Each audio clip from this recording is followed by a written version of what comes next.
eu sou a Natália e eu convivo com a depressão há mais de 15 anos. E para quem não sabe, a depressão é uma doença que pode dar muito trabalho para o paciente. Eu sempre fui uma criança muito extrovertida, brincalhona, sempre tive muitos amigos. Quando eu saí do colégio, no final do ensino médio, eu fui acometida por uma tristeza avassaladora, que parece ter vindo do nada. Essa tristeza, ela deu lugar para aquela menina que era brincalhona. De repente eu me tornei uma menina triste, uma menina que se odiava e que só queria morrer. Como a minha família tem uma certa familiaridade com a depressão, e eu sempre fiz terapia desde criança, a ajuda chegou rápido. Então eu comecei com a medicação já desde o começo. Mesmo assim, tanto eu quanto a minha família, a gente ficou meio sem saber como agir, sem saber o que fazer, e a gente achava que era só uma fase. Acabou não sendo só uma fase, e o tratamento, que seria por um curto período, acabou se tornando parte vital de mim. O tratamento da depressão, ele é muito baseado na tentativa e erro. Então, durante todos esses anos, eu passei por muitos remédios, muitos mesmo, porque eles faziam efeito até eles deixarem de fazer. E quando eles deixavam de funcionar, eu voltava para uma grande crise e eu ficava dias e dias dentro do quarto, chorando, querendo morrer, sem querer tomar banho, sem querer fazer nada que lembrasse vida, né? Mas mesmo com todas essas crises, como a minha rede de apoio sempre foi muito forte, eu consegui tocar a minha vida. Existem várias coisas que eu aprendi em todos esses anos com a depressão. Uma delas foi que a culpa e a depressão, elas sempre andam juntas. Então, eu me sentia culpada por absolutamente tudo. Eu me sentia culpada porque eu achava que eu era um peso para os meus pais, um peso para minha família. Eu achava que eu era um fardo, né? E que eu dava muito trabalho. E eu também achava isso no âmbito social. Eu achava que eu era um fardo para a sociedade também. E eu achava que eu estava gastando o oxigênio do mundo. E que esse oxigênio poderia estar sendo gasto com alguém muito melhor que eu, né? Então, quando vinham as críticas de fora, né, como, ai, você só chora, fica aí reclamando, não sai dessa cama, isso daí é frescura, sai da cama, abre essa janela. Essa culpa, ela triplicava, né? Em 2016, eu comecei a sentir uns sintomas diferentes, que eu nunca tinha sentido. Eu não ficava mais na cama chorando. Eu fazia as minhas coisas, eu ia trabalhar, eu pagava as minhas contas, mas eu fazia isso no automático. Eu simplesmente ia. E eu comecei a não sentir absolutamente mais nada. Eu não sentia felicidade, eu não sentia tristeza, eu não sentia alegria, eu não sentia nada. Era um total vazio. E junto com esse vazio, veio uma dor no peito, muito, muito, muito forte.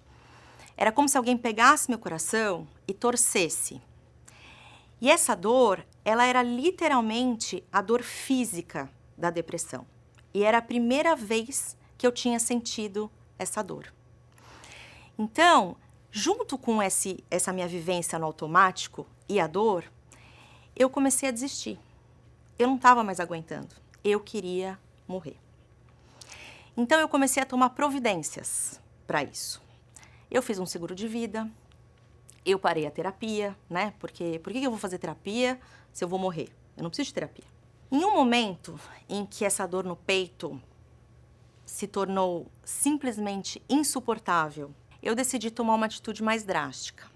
Eu desmaiei. Então, quando eu voltei, eu fui informada que eu iria ser internada em uma clínica psiquiátrica. Aquilo para mim foi horrível. Foi um baque para mim. Porque eu não queria ser a pessoa que é internada num hospício. Eu não queria ser a louquinha do manicômio. E quando a gente fala em internação psiquiátrica, é isso que vem na cabeça. Então, o que vinha, a imagem que vinha para mim, era de uma pessoa numa camisa de força, batendo a cabeça na parede. Então, eu não queria passar por isso, porque esse estigma da clínica psiquiátrica era muito forte. Mas quando eu cheguei lá, essa percepção mudou muito rápido. Primeiro porque não era um hospital. Era uma fazenda muito bonita, um lugar muito agradável. E lá tinham pessoas normais, pessoas que fazem parte do nosso dia a dia, pessoas que estão com a gente e que estavam lá buscando um tratamento porque tinham uma questão que precisava ser tratada, assim como eu. Eu costumo dizer que eu sou dividida em duas partes, a Natália antes da internação e a Natália depois da internação.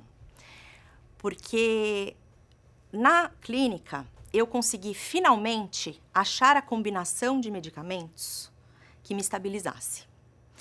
Então, desde que eu saí da clínica há 2 anos e meio, eu não tenho nenhuma crise grande. Então, pela primeira vez na minha história com depressão, eu estou há tanto tempo estável. Isso nunca tinha acontecido, porque eu sempre tinha crises periódicas. Então, hoje em dia, eu consigo me reconhecer mais. Eu tenho mais maturidade em relação a mim, em relação à minha doença, né? Antes, por exemplo, eu abandonava, às vezes, a medicação.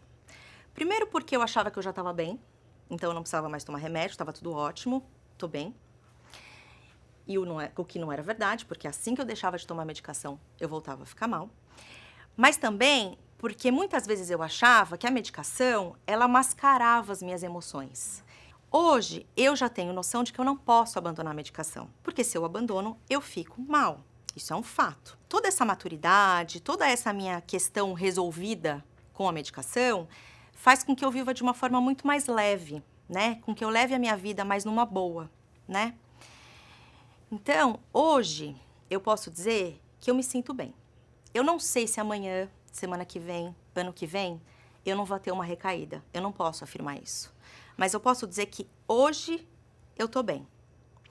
E foi uma caminhada muito, muito, muito difícil, muito longa para chegar até aqui. Mas eu consegui chegar, né? Então, hoje eu consigo perceber que eu não sou a depressão. Eu sou a Natália que tem uma doença que precisa ser tratada. E tudo bem.